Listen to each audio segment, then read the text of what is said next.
Good evening.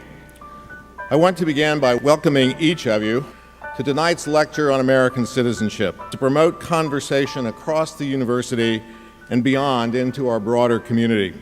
I present to you Imam Faisal Abdul Rauf. Thank you. I'm here today to do my utmost, not to be a purveyor or a champion of conflict, but rather of conflict resolution, of understanding, and to uphold that very American principle, e pluribus unum, that from all of this diversity, the challenge that we have is to create a unity.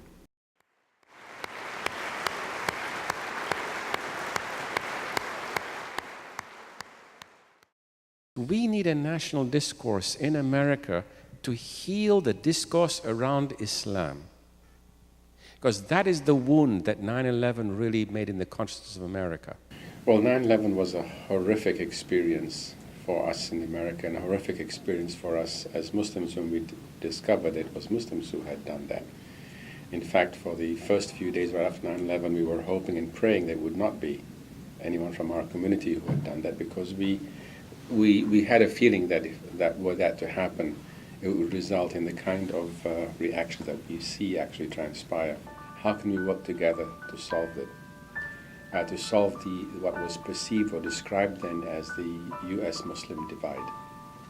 So this is the 3 Cups of Tea community dialogue. It was something that was started up earlier this year by a group of about 10 to 15 student organizations. The idea was that we wanted to get a group of students together talking about issues that are relevant and important to our lives on campus and our issues that are going on in the national and international communities. America used to be called the Great American Melting Pot, such that, you know, you come here and then all of a sudden we're all the same, like we're all equal, it's great, like fondue, we're all cheese. And now, you know, people are like, well, it's not a melting pot, it's a salad bowl, because you have these unique different parts that are all a part of it, and it creates something that's whole, but there's no homogenization, there's no melting, there's no need to somehow change who you are in any way, and yet you can be part of something larger. There's the reason I'm that you're a Christian. It doesn't mean that we can't get along or that we don't have fundamental values that are still the same, but we're still different. We must leave a space open for differences of opinion, and make sure that the coercive powers of the state are not used to push one religion to the detriment of another, or to push one interpretation within a religion to the detriment of another.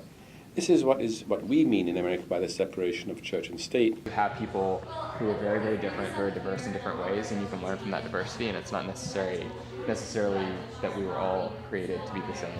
It's difficult to sort of like give yourself up and like really let yourself be engrossed in conversation with people you don't know. So like, I feel like for me, it's really testing me and pushing me. And it's kind of motivated me to think about, so like, how can we build this network of students that's really like engaged with one another, feels comfortable with one another, and eventually going to start like having conversations that are incredibly powerful and meaningful. We do tend to focus on like Islamophobia, but along with Islamophobia, there's also a lot of people who just want to know about Islam. No, we have more responsibility to educate ourselves, and that we shouldn't put the burden on the people. It's important for us to have a sober, rational, political discourse, because if you fan people's emotions, you can create some very socially divisive aspects, and God knows we don't need any more social divisiveness. And part of that comes from interacting with people, you know, like something like this, where you're now sitting with a diverse group of people. That's why we have these conversations, right? Like, so you can be able to have a start. We don't really know what can happen, what can come out of these conversations, but like it's pretty clear that this is an opportunity that a lot of people are interested in, and that could potentially be extremely generative and positive. It's in the process of getting to know each other. You develop relationships, you develop friendships, and out of that will come also the recognition of the important arenas in which we need to work together. You'll be surprised by how much such gestures not only break the ice, but make people get to know each other better.